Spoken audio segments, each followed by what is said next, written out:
in tampons in boys' bathrooms. He signed a bill that boys' bathrooms, all boys' bathrooms in Minnesota will have tampons. And what's going on? What's wrong with us? What's wrong with us as a country? So no, I would, if we had somebody doing a phenomenal job, I would be extremely happy.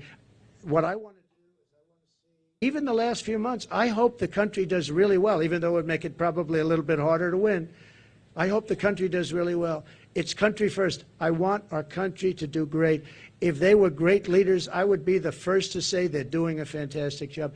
Thank you all very much. I appreciate it. Thank you. Thank you very much. Thank you. Thank you. Thank you very much.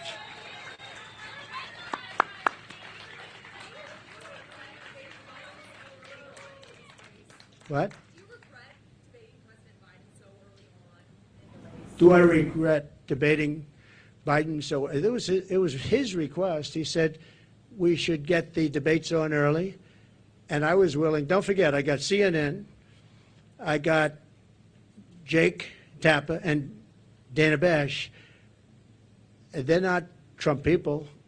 They wanted to have a debate where their mics are turned off when the other person's answering the question. They gave me every single thing that I couldn't approve, and I said, yeah, I'll do it. So they got the debate on their terms. They got the network that they dreamt of. But that was really his decision. I had to decide whether or not I felt I wanted to debate him. And I think they didn't want to debate, but I agreed to every single thing. It was a debate where they said, we'll give him something that it'll be impossible for him to accept, and I accepted all the terms, other than when they had us sitting down at a desk, and I said, I think that makes us look bad. I don't want to sit down. Let's stand up. And they agreed to that. Other than that, we gave them CNN, we gave them Dana, and we gave them Jake. And by the way, I have to say, Jake Tapper and Dana Bash were unbelievably straight and honest, and I give them a lot of credit for that. A lot of people were saying you couldn't have a fair debate. I think we have that with ABC. I have some people at ABC that don't like me too much. I find it to be about the worst. George Slobodopoulos. I have a lot of people at ABC that I find it to be actually the most unfair of all the networks, and they want to do it on ABC. Whatever, I don't mind.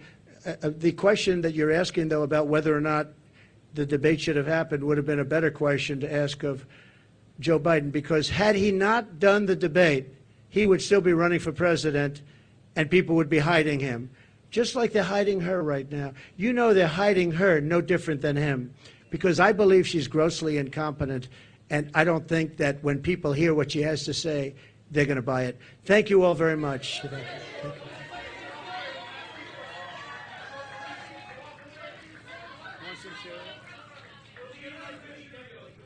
I know, I want him too.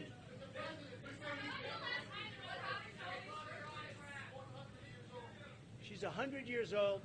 She wants my autograph. I think we should do it. What do you think?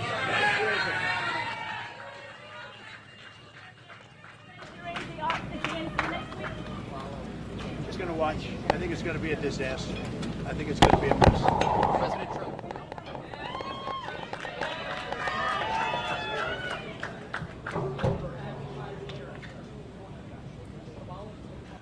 Welcome, America, to the Thursday edition of Just the News, No Noise. You've been watching for the last 90 minutes as former President Donald Trump had a very detailed news conference. He took every question that came his way. It was substantive, had lots of issues, but most importantly, it took the things in America's kitchen table and brought it to the American people. He had this extraordinary display of cereal and food in front of him, and he helped Americans explain why he thinks the economy is wrong, why Kamala Harris owns it, and why her latest policy idea that she shared with President Biden today, which is to put price controls on Medicare, well, was ripped out of the books of communist leaders like Venezuela's Maduro. A remarkable event. Amanda, you've been watching. I haven't seen anything like this from Kamala Harris. No answers, no questions, no 90 minutes. Pretty amazing moment. Yeah, it would be nice to hear from her on these things. It also would be nice to have some policies laid out on her website, but I don't know when it's going to take. When that's going to happen. I do think it's interesting, you've got these two competing campaigns, and within the economic sector, the price controls on Medicare versus President Trump and the economic plans that he laid out. Where was that? In North Carolina. And something that he just said that I thought was remarkable and is a stark contrast to so many liberals that you hear out there. President Trump said, it'll make it harder for us to win, but I want the economy to be good. I want this country to do well. I want this country to have a healthy economy. He said country first. And you compare that to someone like Bill Maher, who during the Trump administration said, if it takes a recession to get Trump out of office, I'll take it. And you take those two mentalities, and I think that's the choice the American people have. Yeah, no, and like you said, I don't need to be doing this. Well, we're very lucky to start tonight's show off. I see her on screen there right now. Kari Lake, the Republican nominee for U.S. Senate in Arizona. She's joining us right now. She'll give us some thoughts. Kari, you got a chance to see the president in action. Your thoughts of what you heard today, what Americans heard today. Well, it's incredible. He's never one to shy away from speaking, off the cuff. And he knows the policy. He knows what's wrong. He knows how to fix it. So it's refreshing to hear him go right in front of the cameras. Nothing scares him, even the media that treats him so horribly. But can you imagine right now, Kamala Harris, can you imagine her having to deal with people like Putin or Iran's supreme leader or Xi Jinping? She's afraid of the press. She has the most positive press, a press who's working for her, on behalf of her, every second of every day, lying for her, trying to, recreate her image and make her look good, and she's still afraid to go in front of them. How on earth will she go and negotiate for the good people of this country? And this is what's so scary. We've already seen how weak Joe Biden was. We know how Kamala Harris was part and parcel to the big lie that made, many Americans think that he was fit for office, even though so many of us knew he wasn't. I was just really impressed with what President Trump had to say. And you saw the groceries out there. There's not a single American right now who's not struggling to make ends meet and just simply buy food right now. Yeah, great point. I would literally rather have Britney Spears negotiating with world leaders. At least she would bring a weapon, that knife that she dances with constantly. I want to ask you specifically about the border, because this is something, border security is national security, and we have a completely gaping wide open border. Your opponent, Ruben Gallego, seems to have broken with the Biden administration on border issues. He claims that he's been to the border a lot, and I've seen pictures and videos of him at the border. The problem is that when you look at his voting record, I'm pretty sure his voting lines right up with Kamala Harris and Joe Biden on policies. Not only does it line up, it's 100% in line with what Biden and Kamala have pushed. Does anybody think that Biden and Kamala have been right 100% of the time? I think most of us think they've been wrong 100% of the time. But Ruben Gallego believes that all of their policies have been perfect. He's voted with them 100% of the time. He's voted for sanctuary cities and sanctuary states. He says the border wall is dumb and stupid, and he would never, ever, ever put a dollar behind funding it, even though we know that it's the least expensive way of securing our border is putting up that border wall. He's voted actually to allow the 12 or 15 million people who poured in illegally under Joe Biden and Kamala Harris to give them all asylum, let them all stay, let them all have job permits, and let them all vote in the next election. He voted against the SAVE Act, which would have prevented illegals from voting in our election. And he has marched and defund the police rallies. When Minneapolis was on fire and Tim Walz was cheering on those rioters who were destroying the city, and Kamala Harris was bailing them out of jail so they could go back and burn and torch things the next day, Ruben Gallego was marching in similar riots and rallies and calling for us to defund our police. He actually wanted to get rid of the filibuster in order to defund the police nationwide and sign into law the George Floyd legislation. I could go on and on. He's for these EV mandates. He actually supported legislation that would have allowed states like Arizona to get rid of gas-powered vehicles. That tells you that he's really not from here, because that tells you he's never taken a road trip to the Grand Canyon or Monument Valley and realized that there's no charging stations and you're going to end up on the side of the road stuck in the blistering heat. This guy is so out of touch. He's way too radical for Arizona, and we have to stop him dead in his tracks. We cannot allow someone this radical in the U.S. Senate. Kari, one of the things that I've covered a lot of elections going back to '84, and one of the things that's really struck me this year, there's a really huge gap in substance. And what I mean by that is that Republicans constantly are talking about ideas, they have solutions, the no tips on tax, or no tax on tips, no tax on Social Security, lots of ideas from you, the president, others, and the Democrats have the same sort of, I don't even know if we can call it a talking point, but do you think voters are sensing that they're not getting any substance from the left right now? Well, they're not getting substance because the people on the left are afraid of the media. They're afraid to go into the most friendly surroundings possible and talk about the substance because there is no substance.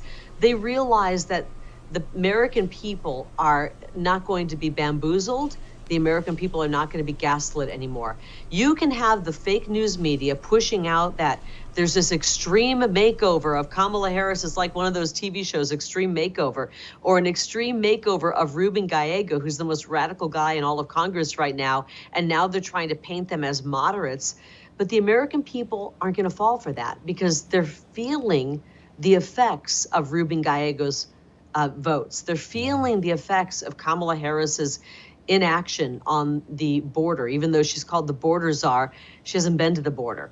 They're feeling the effects of the Bidenomics that is supported by Kamala and Ruben Gallego, and they're feeling and seeing the effects of the Biden invasion supported by the czar, the border czar, Kamala Harris, and Ruben Gallego. That means we're having terrorists come across, rapists, murderers, people who are pouring out of insane asylums and prisons all over the globe, pouring into America. And we're watching as innocent Americans are dying at the hands of people who shouldn't even be here.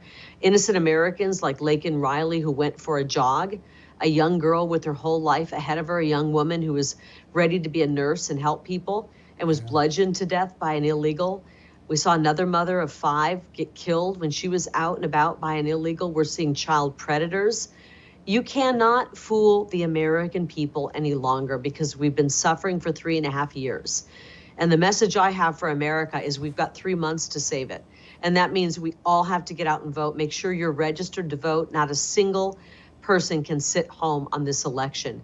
We've got to get out and vote in such massive numbers that there's nothing they can do to stop us. And that means if you get a mail-in ballot, get it sent in. We've got an army of people who are going to be out chasing ballots and making sure they're calling and knocking on doors of people who have that ballot sitting on their kitchen counter. We've got all the data. We know when the mail-in ballot goes out. We know when it's sent back in. So do us a favor. When you get that ballot, fill it out, send it in. That way we don't have to use the manpower to call you and knock at your door. We can connect with another voter and make sure they're getting their ballot in. And then we need you to sign up. Sign up to be a poll observer, a poll watcher, and a poll worker. Go to your state GOP or your county GOP website and sign up to volunteer. We need all hands on deck. We're at the moment where we either save America or we let her go. And I'm willing to do everything in my power to save this great country. And I believe that Americans, whether they be Democrat or Republican, are tired of the direction that these Marxists are heading us in, and they're ready to come in and save this country. Yeah, you are such a strong fighter. I cannot believe, I think less than 8 weeks is when Arizona starts early voting on October 9th. I know that it's very important to get people to vote early so that Republicans can tackle the low propensity voters. But as far as election integrity efforts, it's the bottom of the 9th inning. I understand that. But is there anything else that you feel like needs to be done to get it a little bit closer to that secure benchmark? Well, there was just a big victory here. It's going to require these counties to do logic and accuracy testing on, shocking, the machines that are actually going out on election day. You know, we found out through our lawsuits that they didn't test a single machine that went out and was utilized on election day with the logic and accuracy testing, which is required by law. They only tested spare machines that weren't being used. I mean, that's silly. That's crazy.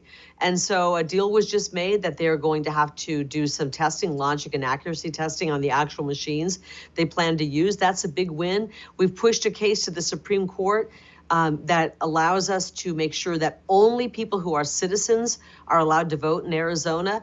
We had a big victory statewide, and then it went to the appellate Ninth Circuit, and the Ninth Circuit shot us down, and now we've pushed it up to the Supreme Court. There's a lot of cases here and there. Bottom line is it's not going to be perfect by November 5th, and we have to just deal with the system we're in. I want every legal vote to count. I don't care if you're the most liberal Democrat on the planet, if you're the most conservative Republican. All we want is every legal vote to count, and we want our election officials to follow the law, and that's what we're pushing for. But it's going to take all of us to get involved and vote. Nobody sits home. No matter how upset we are with how things are going, everybody has to get out and vote. Yeah, no doubt. Kari, there was a proposal today by Kamala Harris and Joe Biden to put price controls on Medicare. Price controls have historically never worked in any country, anywhere. The idea that they turn to something that socialists prefer, is that a opportunity for Republicans to educate the American people about the importance of free markets? It sure is. I wish, frankly, our education system was doing a better job, because if they were, everybody would be shocked at her saying that. But unfortunately, we haven't educated our children, properly enough on the dangers and harm of communism, and that's really what we're headed toward with this. I believe that Kamala is a communist. I believe she has communist tendencies, and Ruben Gallego as well. They want us going down the road where we're all impoverished, we're all living poor. They want to turn us into a third world country. And they want to punish people who work hard, try to take away, and in an effort to even the playing field, they want to, take away from people who are willing to work. And what you're going to do is end up with scarcity. We're going to end up with food lines, bread lines, that kind of stuff that we saw in communist Russia and the USSR and other communist nations. And so it's very, very dangerous. I put something out on Twitter. I think it was Senator Mike Lee. I shared an incredible Twitter thread that he put out laying this all out. It gives you an education on the problems with price controls.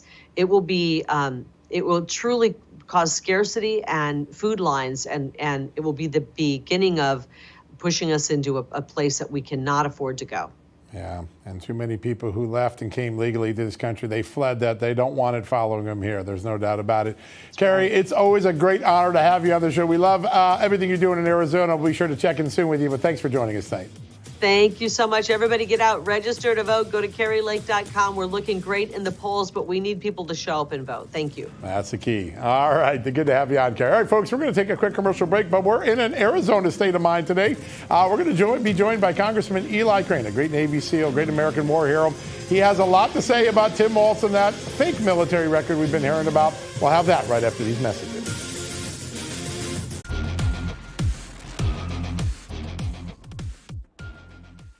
Welcome back, everybody. Boy, we started out the show with President Trump and then Kari Lake, and now we're going to have Brian Glenn, who is there on the ground where President Trump just was, speaking on a plethora of issues. Brian, hey, how are you? Thanks for being here. Thanks for having me on. This was a really, really great crowd. I loved what President Trump did with the Q&A, because it is a stark contrast to Kamala Harris out there on the campaign trail, not answering any questions at all. She's not, and I don't anticipate her answering any questions or going on any podcast. Now, this started at 4:30, came out and spoke for about 15, 20 minutes, a little bit of a kind of an abbreviated speech, if you will, but then he did turn and took some questions from the media here, a good size amount of media here, from everything from the economy to global issues to election issues. He was kind of tossed all kinds of subjects, but it really focused on the affordability or the unaffordability of goods that right now is particularly food behind us. They have Oreos, they have Chips Ahoy, we have whole milk, we have skim milk, we've got it all here, bread, eggs, cooking oil, and we've got some great statistics up as well as on average some of the things that a lot of parents right now are packing their kids to go back to school is costing over 20% more than it did under the Trump administration, and that is just one of many examples how Kamala-nomics and Bidenomics is not working. Yeah, he brought the kitchen table to America today, and he made inflation not just a hypothetical, but a real issue with the objects that we all deal in, the currency of our lives every day. It was really pretty remarkable. But he also, there's a moment where I know he did this intentionally, to all those Hispanic immigrants who fled socialism. He really equated the Kamala Harris, Joe Biden economic policies to those socialist leaders that so many legal immigrants have fled from. He actually compared her to Maduro at one moment. That isn't an accident, right? He wants people who fled those countries to realize this team will bring them back to that old socialism. Yeah, I mean, you don't listen to what she says. You know, Kamala Harris likes to kind of flip-flop on a lot of issues, and if she says on day one, I'll do this, and on day one, I'll do that, but she's not going to do any of the things that she's talking right now on her campaign speeches, because they are going to remind everybody that if you want that kind of a socialist, a communist type of economic environment where at the cost of everything is extraordinary, no one can afford it, and you line up for free stuff, that's exactly what could happen under a Harris administration. So he does draw a very clear contrast between his economic plan and Kamala Harris's economic plan, because and as Kamala tries to separate herself from the Biden administration and some of the decisions that were made, she was there, and I think he's done that, and he will continue to tie all of the problems that we have right now onto Kamala Harris. I mean, she cannot get out of jail free card on this stuff. That she is very well a part of why this country is struggling the way they are. Yeah, no doubt. Brian, on Monday night, President Trump had a huge audience in conjunction with Elon Musk, hosted it on his Spaces, on his X account. I've seen some Democrats out there who are saying, this is not fair, that's better exposure for Donald Trump. What about Kamala Harris? Lest we forget, this was on Donald Trump's Spaces account, so Kamala Harris could do the same. But can you imagine a world where Kamala Harris has any type of interview with an Elon Musk type person, someone who isn't fully in the tank for her? Yeah, I don't think that's going to happen. I think she is going to do these campaign rallies where she can get up there and kind of say the same thing she's been saying for years. Don't expect her on any podcast, which I think is really interesting.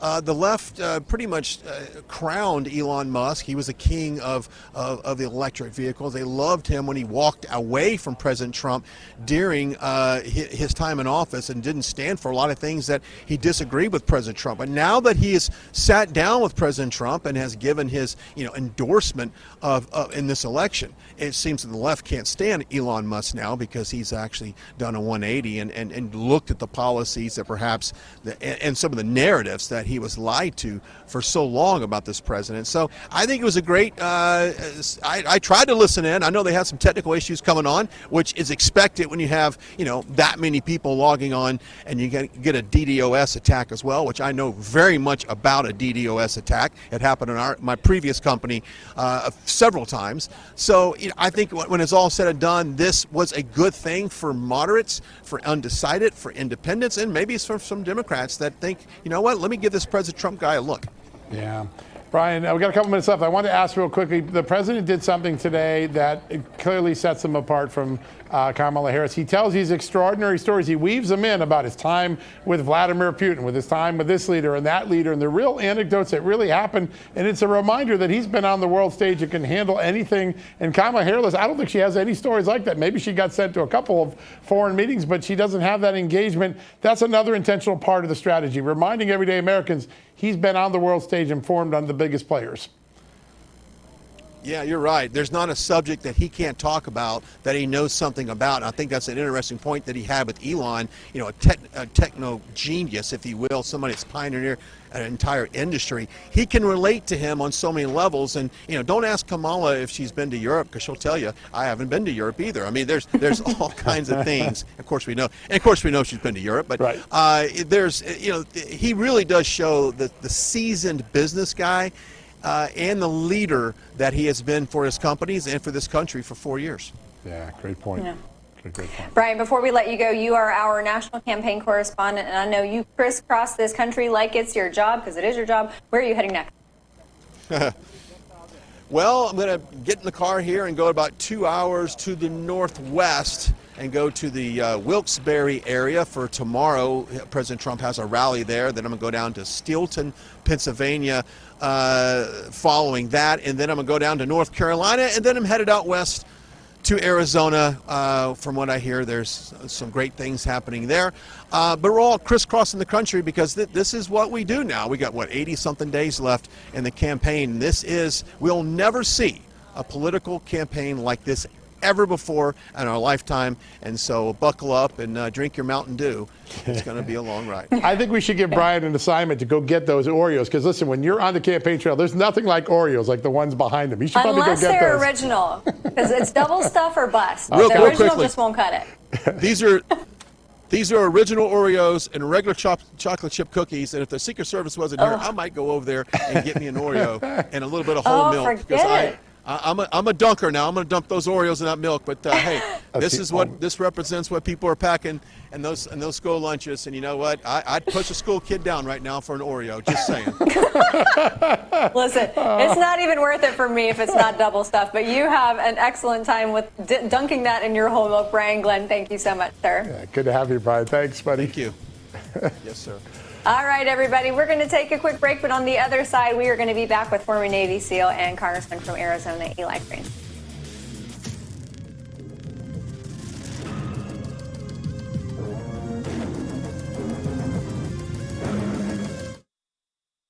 Hey folks, if you're a homeowner and you're like me, you protect your home, but most people have no idea there's an invisible gap in their home's defenses. That invisible gap is your unprotected title to your home. If nobody is watching your title, your home and your equity are both at risk. But smart homeowners are making it tough for the bad guys to get away with this crime. They protect their homes with our good friends at the HomeTitleLock.com. For one family in Sarasota, Home Title Lock caught a cyber thief from New York trying to sell their property on a popular real estate website. The thief was able to fraudulently change the title, but that's when Home Title Lock detected it and worked with the homeowner to quickly put the title back in their name. Imagine what would have happened if the title wasn't being monitored. Sadly, if nobody's watching your title, these bad guys can get away with this. Transfer your title, take out loans, and steal your equity. It's gone. Boom. You don't want to deal with that. But you can protect yourself from this despicable crime right now with triple lock protection from HomeTitleLock.com. The first step is to check on your home's title to see if it's still in your name. So sign up with your address at HomeTitleLock.com and be sure to use the promo code JUSTNEWS. Here's why. They'll send you a complete title scan of your home's title, and your first 30 days of triple lock home title protection is going to be totally free.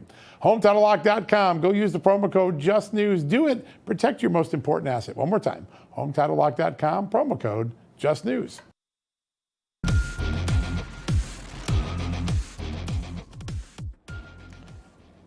Welcome back, America. I think former President Donald Trump has done a lot to educate Americans that when energy prices go up, everything else goes up. Everything we've experienced the last 3.5 years with inflation, whether it's inaffordable transportation, gas, food, it all starts with energy. He hit that theme again today during his press conference where he really talked about the economy. Our next guest knows an awful lot about the impact when you raise energy costs and you raise regulatory costs. It comes back to haunt all of us. We're the ones who ultimately pay for it. It isn't like the government pays for it. Joining us now is the senior legal fellow at the Energy and Environment Institute and a former Trump EPA transition team member, Steve Malloy. Steve, great to have you on the show. Welcome. Hey, John, thanks for having me. There is a lot of education that's gone on the last couple of years. And I think Americans increasingly understand that this inflation we're all living under really started with the Green New Deal. That's an important learning point as people go into the ballot box in November, right? Yeah, so Kamala Harris called it the Green New Deal. She was a co-sponsor of it in the Senate. Trump calls it the Green New Scam. He's the one that's right. The reason that we've experienced all this inflation is because of Joe Biden's climate agenda, his war on fossil fuels. Once you make energy expensive, everything else becomes a lot more expensive because it just builds from there. And Kamala Harris promises to do that and to continue Biden's climate agenda, for the next 4 years and really forever. So, it's very important that, Trump get in there and we unleash the American energy industry, the coal industry, the oil and gas industry, take off the pointless regulations. Let's be energy dominant again. Let's control the price of oil. When President Trump was president, the price of oil was so low that actually went negative for a while. Russia and Saudi Arabia were eating each other's lunch in a price war. And we need to get back to those days when, OPEC is not in charge of oil. We should be. Mm-hmm. Great point. Steve, there are so many instances and examples of traditional energy sources here in the United States taking care of Americans when green energy sources have fallen behind. And I don't think there's any starker example than California versus Texas. When it comes to energy prices, California price per kilowatt hour sits around 34.3. And in Texas, I think it's 14.7. So you've got these stark contrasts between two states that handle energy very differently. Is that something that President Trump needs to hammer more on the campaign trail? Well, sure. I mean, California has all these pointless environmental regulations. It's not improving the air quality or the environment in California. It just makes energy more expensive. So they pay a lot more for gasoline. They pay a lot more for electricity than, say, a place like Texas or any other red state. Really, it's these blue states that have very high energy costs. And it's because of their policies. They don't want to have refineries. If they have refineries, like in California, they torture them. Chevron just moved its headquarters out of California to Texas. Today, I see that one of the places where Chevron has a refinery in California, Chevron's going to have to pay Richmond, California, $500 million over the next 10 years to avoid being taxed to death. So, California is anti-energy, and it shows in their prices. Texas is pro-energy. It shows in their prices. Yeah. And Kamala Harris's California marries nicely with Tim Walz's Minnesota when it comes to getting rid of gas-powered cars. Minnesota was one of the first states to sign on to the idea of getting gas-powered cars out of the marketplace. When most Americans hear that and realize that they're going to try to do that by 2040, I think that's the target that Minnesota set, they're not going to like this ticket anymore, are they? No. So, and President Trump has hit the exact right note on EVs. No mandate. That, if Elon Musk wants to sell EVs and people want to buy them, that's great. No one's got a problem with that. The problem arises from the mandate. Kamala Harris wants to, she's got Biden has mandated EV sales by 2030. Tim Walz is going along with it. Tim Walz wants to get Minnesota to net zero fossil fuel energy by 2040. These are crazy ideas. It's not going to happen. Not only will prices go through the roof, the system will fail. All these climate policies, they're pointless, they're costly, they're just, we're headed for disaster with them. And if we don't get out of them now, I don't know what kind of world we're going to have. Yeah, great point. Steve, there is an interesting marriage between energy and war, specifically with respect to an administration like this that's trying to push green policies, who at the same time, I think, has allowed for these conflicts to percolate across the globe. Yeah. A single F-35 jet can emit 28 tons of CO2 emissions per single tank. And as far as the conflict in Russia and Ukraine, it's estimated that it has emitted 100 to 155 million tons of CO2. Isn't there something that this administration should have to answer for with regards to their feckless foreign policy and how it's tied to energy or CO2 explosion? Well, I'm not really worried about CO2 coming out of jets, but I can tell you that it is, Europe's adoption of its climate agenda and all these green policies that caused that war in Ukraine, because Europe made itself dependent on Putin. It exported its emissions to Putin, also exported a lot of money there. It enriched him, it empowered him, made them dependent on him, and all he needed was Joe Biden in the mix, and then he went into Ukraine. So I look at this as this is what the Green War has done. We're doing the same things to ourselves with China. We're making ourselves dependent on China. All the wind turbines and solar panels and EVs, all that stuff comes from China. You can't have an EV that doesn't depend on China. And we're just making ourselves more dependent on our enemies, OPEC, China. This is crazy policy. President Trump, if we have Trump 2.0, he'll bring that to an end. Yeah. Mm-hmm. For those who care about reducing carbon reduction, Republicans don't get nearly enough credit, but the fracking revolution was the single largest driver of carbon reduction.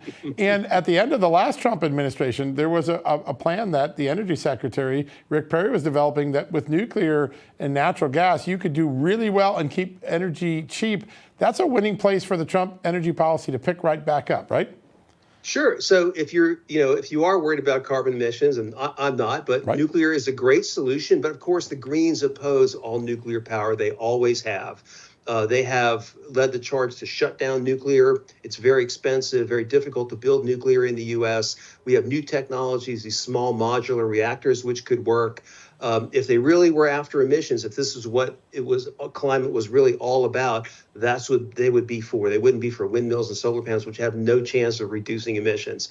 And President Trump is all for nuclear power. He made that clear the other night with Elon Musk. Elon's all for nuclear power. Nuclear power is a great source of energy. And if you are worried about emissions, we should have it. It's safe. France is 75% nuclear. Yep. No accidents. Yeah, that's a great point. Steve, really great honor to have you on the show. We learned a lot. I've got to keep this conversation going because energy is one of the key drivers of this election, as is it is the economy. Good to have you on today, my friend. Thanks for having me. Thank you. Yeah, great job. All right, folks, we're going to take a quick commercial break, and we're going to make good on that promise. We're going to go back to Arizona, interview our good friend, Congressman Eli Crane. He has a lot to say about Tim Walz and his military record and the border security issue, which Democrats are trying to hide right now. We'll get to all of that right after these messages.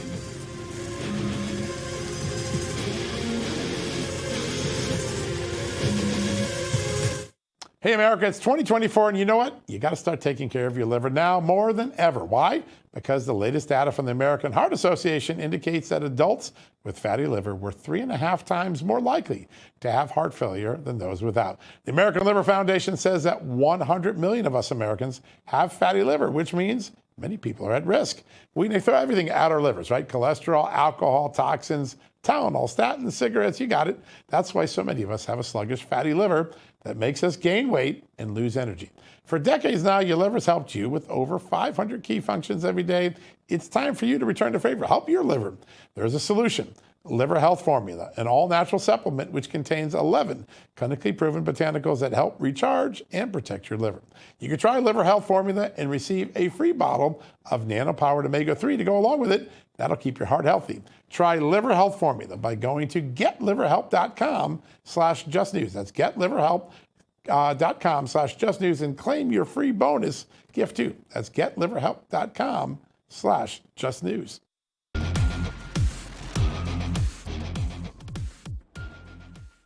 Welcome back, everybody. Kids are back in school, but they're not the only ones enjoying show and tell. Today marks the 3-year anniversary of President Biden's disastrous Afghanistan withdrawal. And the Taliban, they had their own show and tell yesterday at Bagram Airfield, once America's central operations hub in the war on the Taliban and Al-Qaeda in the region.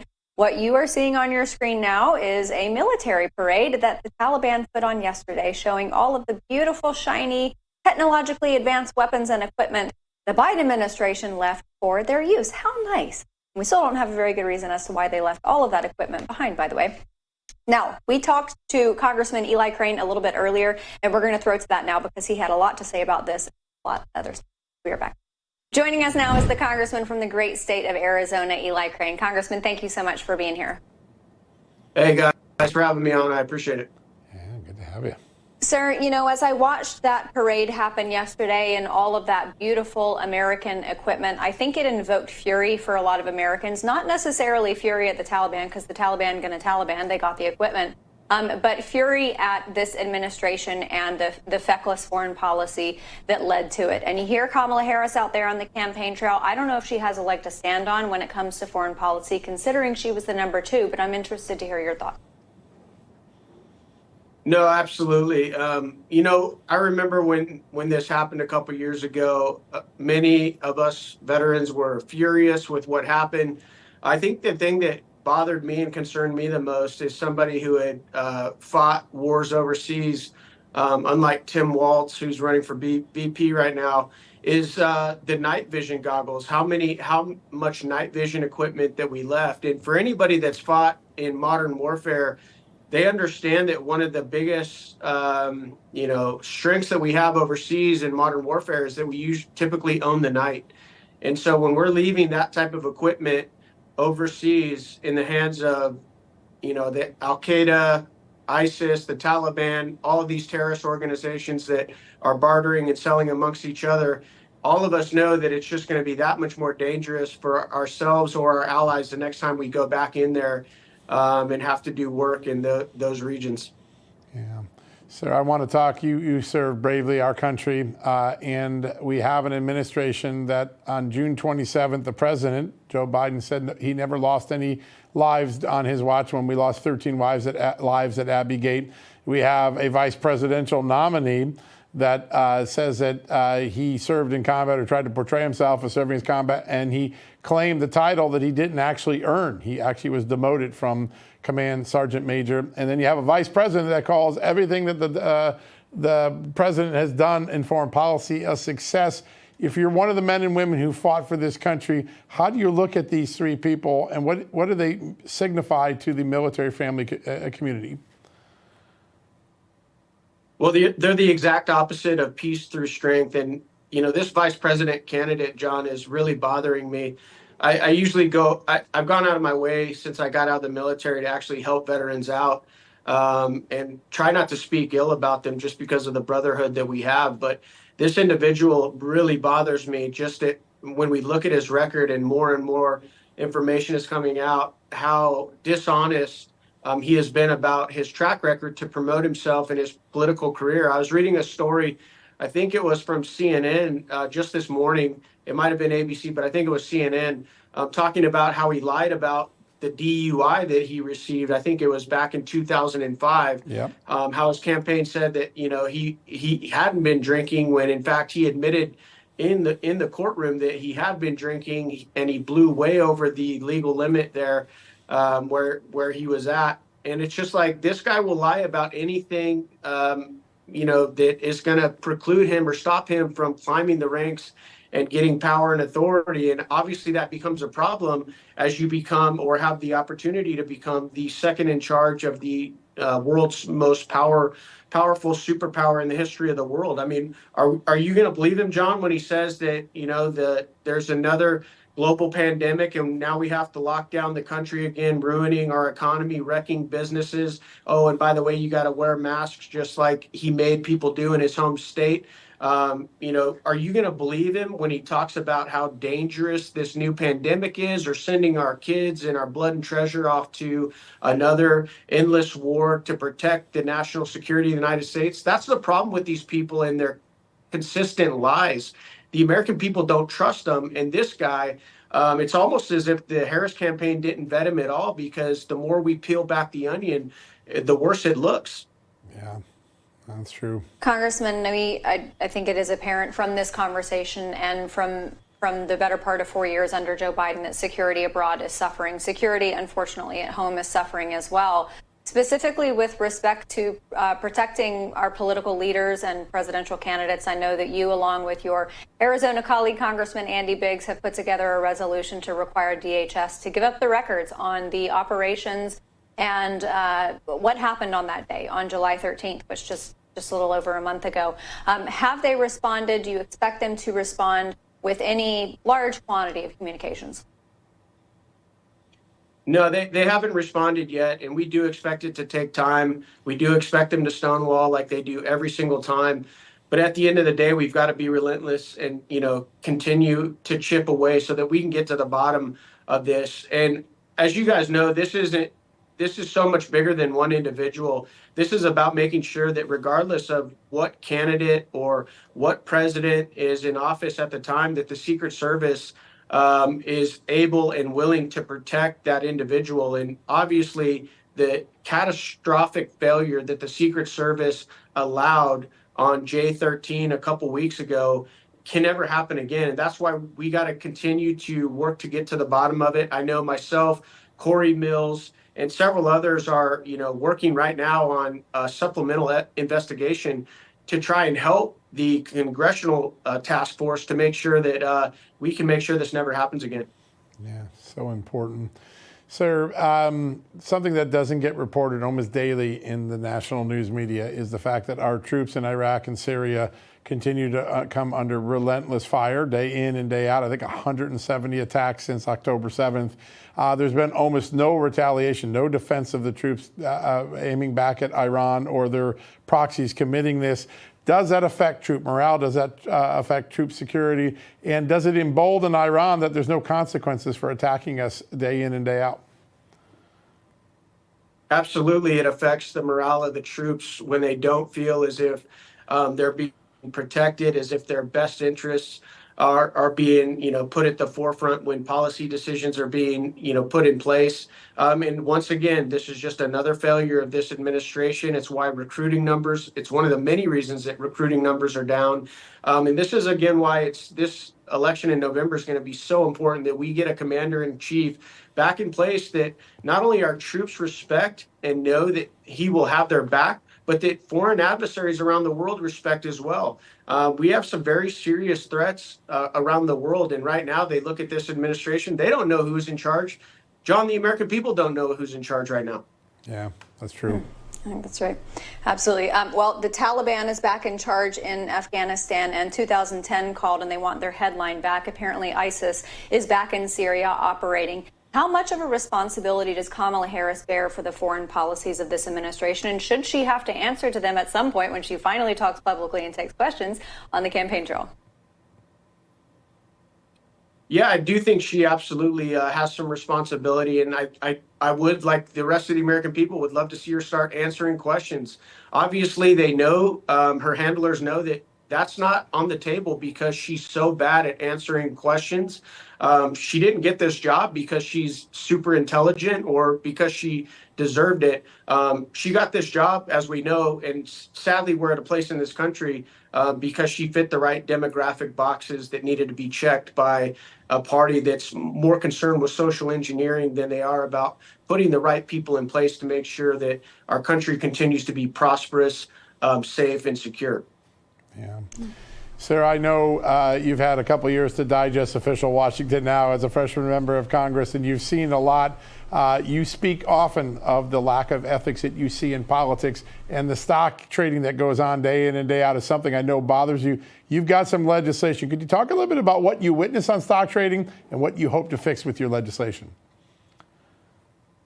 Yeah, we want to stop members of Congress from trading stocks. I don't think that's too much to ask. And, so much of, I think, what we need to be focused on is regaining the American people's trust.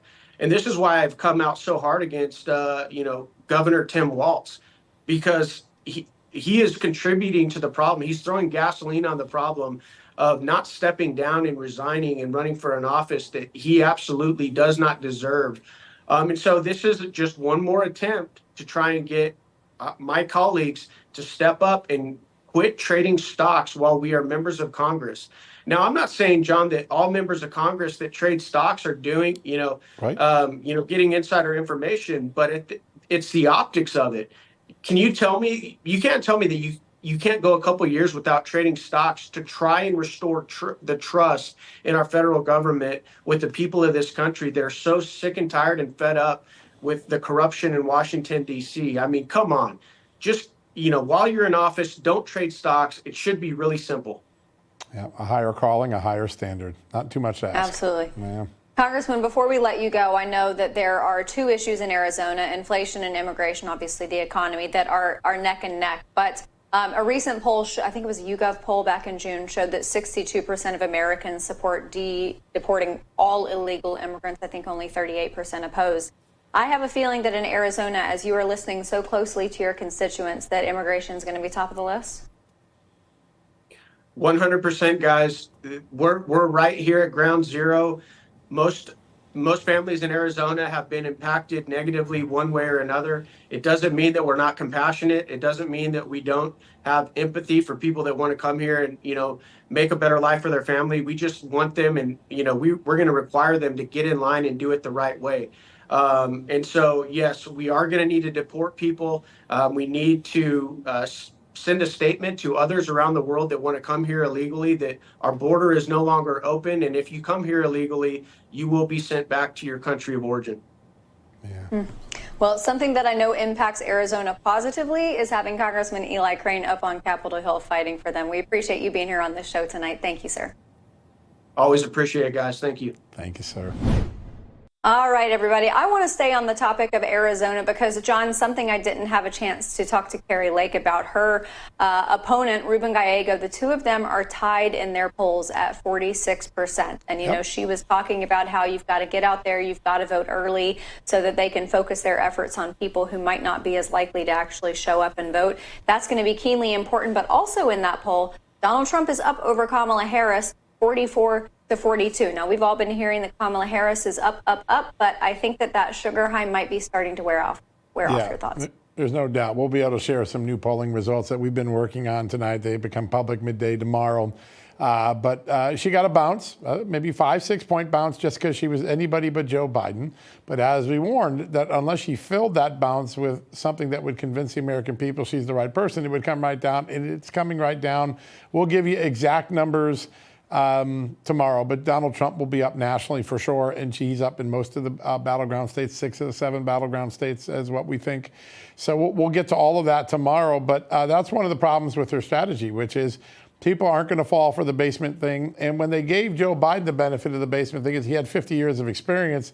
Kamala Harris's experience doesn't seem to engender very much thing. And, you know, there's I don't know if you've seen this, we're going to have a story tomorrow, but there is a rapper who was put in prison by Kamala Harris's office when she was the DA, spent, I think, 6 years in prison but unfairly. He gets freed. He gets a $13 million settlement because California says what Harris's office did to him was wrong. He's come out for Donald Trump, and I wouldn't be surprised if people like that are inside that first couple of debates, reminding people that even when Kamala Harris has had a job, she's often had trouble following through on the basics of the job. And I think that that's what's happened the last 23 days. She hasn't convinced anybody that she can do anything but read a teleprompter at a friendly crowd. I think that's right, because speaking off the cuff for Kamala Harris seems to be when she runs into issues. So with that said, do you think that the debate strategy for her is just going to be memorizing talking points? Because otherwise she's going to have to speak on her feet, which I don't think, especially up next to someone like Donald Trump, who when he speaks off the cuff, usually people are laughing. How do you think that she strategizes that? I don't know. I mean, I talked to Tom Del Caro, as you have, and you know, he told us what it was like to run against her. She's got 1 or 2 lines, and then after that, she's an empty punching vessel, and that opens the door because Donald Trump doesn't stop punching, right? He's a relentless puncher from when the bell starts to when the bell sounds. I don't think she's ready for it, and I think that that's why the Democrats have managed this first 24 days. And Donald Trump said something today that I think a lot of Americans, even if you're a Democrat, if she's afraid to face the media in America, who's so friendly to her, how is she going to face Vladimir Putin or the leader of the Taliban or a crisis in some other part of the world? And I think that that is a very effective attack line that every day gets more effective as long as Kamala Harris hides under a rock. I thought today was a very important day for the president, former president. The serial props really worked. The messaging worked. The appeal to Hispanics by referring to Maduro.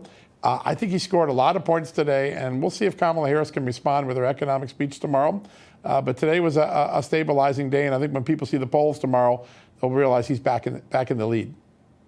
Yeah, I think, you know, we talked about the shelf life of this bump for her and how it probably would be relatively ephemeral. That's right. And we're starting to see that. So I am looking very forward to putting out those poll numbers, talking about and putting out those poll numbers tomorrow. We're going to have a great conversation about that. All right, everybody. John Solomon, Amanda Head, we appreciate you being here tonight. Thanks for tuning in. Thanks for tuning in also to that live coverage of President Trump's press conference. We're going to be back here tomorrow night at 6 p.m. Eastern. Have a blessed evening, and we'll see you then.